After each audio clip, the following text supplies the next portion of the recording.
అందరికీ వందనములు. My name is Vijaydarshini. I am studying in 4th standard. Today I am telling about Bible. కీర్తనలు 91:1-10 వచనములు. First one, మహోన్నతుని మరుగున నివసించువాడు, సర్వశక్తిమంతుని రెక్కలో నివసించువాడు. Second one, ప్రభువుతో నీవు నా ఆశ్రయదుర్గమువు, నేను నమ్మిన దేవుడని చెప్పుకొనెను. థర్డ్ వన్, వేటగాని ఊరిలో నుండి ఘోర వ్యాధుల నుండి అతడు నిన్ను కాపాడును. ఫోర్త్ వన్, అతడు తన రెక్కల క్రింద నిన్ను కప్పును, అతడు తన రెక్కల క్రింద నీవు తల దాచుకొందువు. అతని విశ్వసనీయత నీకు డాలుగును, రక్షణోద్దమగు ఉండును. ఫిఫ్త్ వన్, నీవు రేయి కలుగు అపాయములకును, పగటిపూట తగులు బాణములకును వెరవనక్కరలేదు.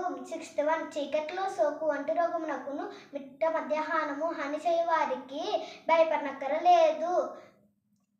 సెవెంత్ వన్, నీ దాపున 1000 మంది కూలినను, నీ కుడి పక్కన 10,000 మంది పడినను నీకు ఎట్టి అపాయము కలుగదు. ఎయిత్ వన్, నీ కనులతో నీ దుష్టుల శిక్షను అనుభవించుటను చూతువు. నైన్త్ వన్, నీవు ప్రభువుతో ఆశ్రయమునగును మహోన్నతుని నివాస సదనముగాను చేసుకుంటేవి.